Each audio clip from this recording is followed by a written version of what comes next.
to dig the hole to plant the seed. You've got to plant the seed to grow the plant. You've got to grow the plant to make the flower. You've got to make the flower to attract the bee. You've got to attract the bee. You've got to attract the bee to scare the enemy. You've got to scare the enemy to teach the lesson, and the lesson is this.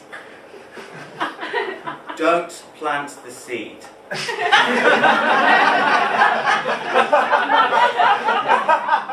No, the lesson is this. Beware the bee. No, the lesson is this. Make no enemy. No. The lesson is this. Allegories are confusing. They are confusing, aren't they? Not quite as confusing as analogies. They can be really difficult to understand. Like a dog disguised as a monkey using an elephant translator to instruct a bunch of hearing-impaired mice how to pretend to be a cat right in the middle of a firework display. I prefer to just say things straight. Saying something straight is like saying something straight. A clear statement. Like David Cameron vomiting in Nick Clegg's novelty clogs, which he bought whilst passing through Holland on a goodwill visit to the European Parliament in 2010, just before the last general election and formation of the coalition government. Allegories can come in useful sometimes, I'll admit that, particularly if you're explaining a sensitive issue to someone. Like, for instance, the other day I had to tell my imaginary friend that I didn't believe in him anymore. It was difficult, it was really, really awkward. I imagined I took him to the pub. And I imagined I sat him down with a pint. And I said,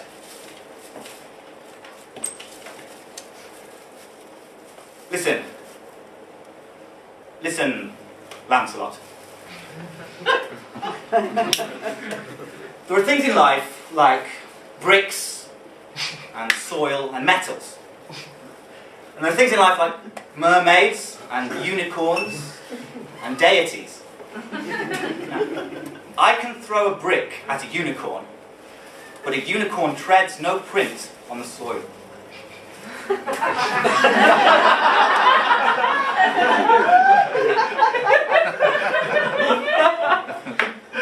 you understand? I imagined he did not. And so continued. You see, Lancelot, it's like this. If I take a piece of metal and put it in the water, over time it will rust, whether I think about it or not. But if I take a mermaid out of the water and put her on the soil, she will stay the same unless I think otherwise. Do you understand that? I imagined he did not, so continued.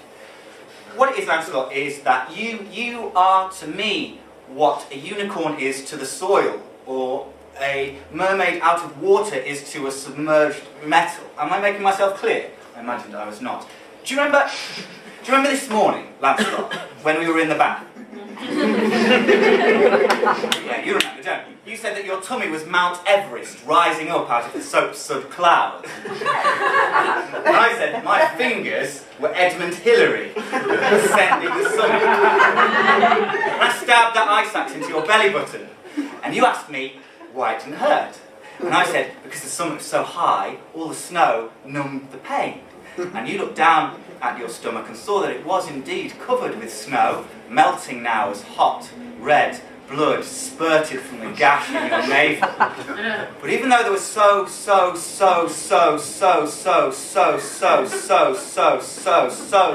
much blood,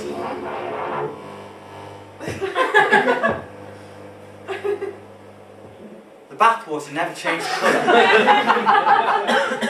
Do you now understand why? I imagined he did not. You're not real, Lancelot! I shouted. You don't exist! I made you up. I made you all up. Every second of every minute of every hour of every day of your lifetime, I've been making you up, just pretending you're alive. Do you understand now? Do you get it, Lancelot?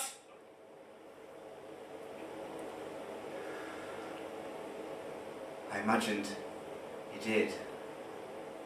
And I imagined he was very, very upset. There, Lancelot. Don't cry. I think you better come back home with me. And I thought he did. But really he didn't. And I got home and I stood for a long time on my own in the hallway thinking, until I needed to go to the toilet. About 3 seconds it was. And I went to the toilet and opened up one of my toilet books. I like to read toilet books whilst I'm on the toilet, things like The Alchemist by Paulo Coelho. What you see is what you get, which is Alan Sugar's autobiography. Anything by Dan Brown. You know, it's got to be a real crap book. And all of a sudden there was a... Not now, Lancelot. I was about to say Lancelot before I realised he'd gone. Who is it? Miguel. Miguel. Sí, Miguel. Miguel. Sí, Miguel. I don't know anyone called Miguel. ¿Cómo? Yo no conozco a nadie que se llama Miguel. Por favor, yo soy su amigo imaginario nuevo. Abra la puerta. I can't open the door, I'm having a shit. And I don't want a new imaginary friend. It was hard enough disbelieving in the last one. I think a Latin American man called Miguel is going to be too much too soon. I haven't the imagination for it at the moment. I'd finished on the bog now and washed my hands before tentatively opening the door. Stood on the other side of it was a man of reduced stature wearing a monumentally wide-brimmed hat with a long, droopy black moustache, a bullet belt across his chest, a bottle of tequila in one hand and a guitar in the other. Hola, señor. Hola, Miguel. Yes, as I suspected, all I have the creative capacity for right now are stereotypes. Which is just not fair on you. Or me, really. I don't have anywhere to stable that donkey. I think you better leave. Pero señor, no tengo ningún lugar a donde ir. Si usted no cree que existe, tengo que regresar al castillo de los pensamientos aburridos, en el pueblo de nada de interesante, en la isla de las cosas factuales, en el mar de la vida normal. No quiero ir. Y mi pobre Jorge tampoco. Had it for a slightly bigger budget for this section of the performance, which would have paid for English subtitles to be projected. Jose Cuervo pulled out a sponsorship right at the last second when they realised I was taking the piss. So I'll translate. What Miguel said was, "But mister, I have no other place to go. If you do not believe in me, I've got to return to the prison of boring thoughts, in the town of nothing interesting, on the island of factual things, in the sea of normal life. I don't want to go. And my donkey George doesn't want to go either." What can I say to that, apart from... All of a sudden, a gunshot rings out from the porch. A horse brays. And up the stairs goes this bloody great white stallion with a masked rider in the saddle. "Howdy, Sam. I'm Cowboy Nigel, your new imaginary friend." "No, you're not," pipes up Miguel. "I am." "Hang on a second, Miguel," I said. "I thought you could speak English." "Well, now you think I can," he replied. Fair point. "Now hold on just one goddamn cotton-picking minute," says Cowboy Nigel. "I ain't gonna let no two-bit Mexican rain on my pretend parade. I challenge you to a duel, Miguel. I'm gonna shoot you up, little man. I'm gonna shoot your brains out the back of your face. I'm gonna shoot you so full of holes you're gonna look like a colander made out of pigskin with a hole punch." So I think we better go outside. So we'll trek out into the back garden. And Miguel and Cowboy Nigel stood back to back. And I counted 10 paces. And they both span round. And then a giant imaginary hawk swooped down, picked them up in her talons, flew off, and dropped them into the North Sea.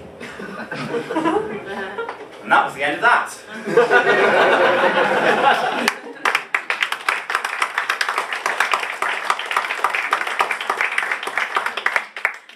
Or so I thought.